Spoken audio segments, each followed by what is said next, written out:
Okay, it's time for us to get our feet wet. But before we step in the pool, we're going to head to Dr. Light's lab to purchase another part. I'm home! Welcome back! The part in question is right over here, the boost part. The boost part will speed up the Mega Buster. And at 5 bolts, it's definitely a bargain. Good luck, Mega Man! Now that our shopping is over and done with, remember what I said about our feet getting wet? That's because our next target is Aqua Man. I'm Aqua Man. Trademark anybody? But I digress. This stage is annoying. It is annoying to the 10th power. And for the first time ever, Mega Man can swim. Who knew? And that is what makes this stage so irritating to deal with. The swimming controls are clunky. And it makes it very difficult to actually control Mega Man. We have squids named Surumakers and clams named Shellin, which shoot bubbles at you. Another reason why this stage is so difficult, this current pushing us back. We literally have to walk against it. Oh, did I mention this stage is littered with death spikes? After all, what annoying stage wouldn't be complete without death spikes? Those swimming snails up there are called anomers. And I think I've already talked about them because we actually encountered them in the intro stage. But just a quick recap, their only weak spot is the eye. Classic video game enemy weakness: when all else fails, shoot it in the eye.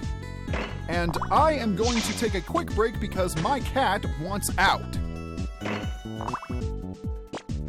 Okay, I'm back. Here's a tip for any of you aspiring content creators out there. If you own a cat, they have the highest place on the pecking order. No exceptions. And I must have invariably switched to the Mega Ball. I want to switch back to the Pea Shooter of Doom. Okay, moving right along, be very careful of the current and make sure you don't get pushed into the death spikes. This section is really difficult because you don't want to accidentally swim too high. I think I'm doing pretty well for the most part. The fact that this area is so cramped also makes it very difficult. Again, I would highly recommend coming here with some upgrades because if you don't have any, this stage is a nightmare. I would also recommend coming here with the Astro Crush. Not only is it Aqua Man's weakness, but it's also required to get one of the bolts. However, we won't be getting any of the bolts until the second half of the stage. I should also mention that we won't be able to get all of them in one run, because at some point, we're forced to make a choice between 2 branching paths. But before we can get to those paths, I'm going to equip the Flash Bomb. Why? Because we are about to meet the most annoying mini-boss ever. This is Gorone. What really makes this fight annoying is that you're doing it in free fall. Oh, and he takes a lot of hits. He drops bombs and he can also punch you. And please forgive me if I'm not talking a lot because I just need to concentrate. This guy is irritating to deal with a capital I, and I have never liked him. But so far I'm actually doing pretty well. When you see him go to one side, slide to the other. Simple as that. Also, the waterfall is never ending. So you can't hit the bottom and instantly die, which is nice. Aha! You are gone! Gone, gone, gone! You will not be missed. That was fun. And now to start the second half of the stage, which is thankfully a little better, but not by a whole lot. Once again, we have to deal with the Suru Makers, but we also have to deal with Wall Tecks as well. Now, in the room with these two Anomers, you will notice there's a crack in the ceiling. This can be destroyed with the Astro Crush. Once the barrier is destroyed, we can go up here and get rid of these Suru Makers because I want to get that weapon energy up there. Very nice. We're going to need a fully charged Astro Crush before we take on Aqua Man. This section of the stage is littered with spikes. Thankfully, they are not death spikes, but they are still annoying, and they do take away a sizable chunk of your health if you run into them. I'd rather get hit by the Shellens and the Suru Makers instead of death spikes. Might as well get rid of you. Now, right here is an interesting scenario. Believe it or not, there is a bolt on the other side, and the only way you can get past this death spike is with the tornado hold. Thankfully, it will not fall down and hit you.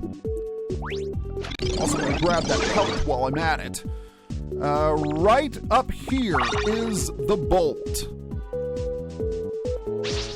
And now that that's been taken care of, we have come across the branching path that I mentioned earlier. We can either swim or we can walk. Both of these paths will lead us to a bolt, but both will eventually lead to Aqua Man. I'm going to go on the top path.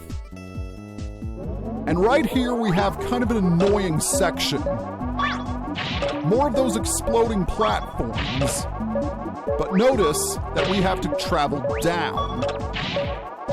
So the only thing I can say is look before you leap and watch out for enemies. That's the best piece of advice I can give to you. And, oh! Okay, good. I chose the right side. All right. I think I'll be able to survive. These monopellons can definitely make things annoying. And these tech masks and these Wall Tecks don't exactly help matters either, but that doesn't matter. We made it. Okay. So the next thing we need to do is we're going to get through this one water section before we take care of Aqua Man, who, spoiler alert, is also very annoying. Isn't this stage just lovely? And yes, this stage is my official complaint of the video. It's not like it was that hard to figure out. Oh yes, and also a Gabiole was added just for kicks. I am definitely running low on health, but I am kind of trying to brute force my way through this. Okay, we made it. We are done. So after that Joe Classic has been defeated, we can restock on weapon energy, and there it is, the end gate. Now, believe it or not, I'm not going to use the Astro Crush right away because we only get 4 uses out of it. So I'm going to use a combination of the Buster and the Astro Crush to beat Aqua Man.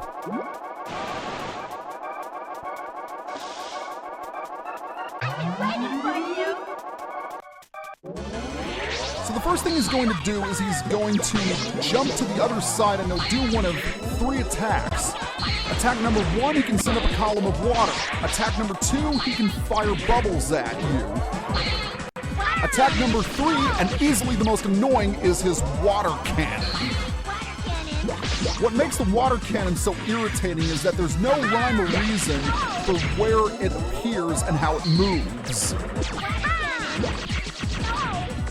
But the Astro Crush can deal with him in a couple of shots, like that.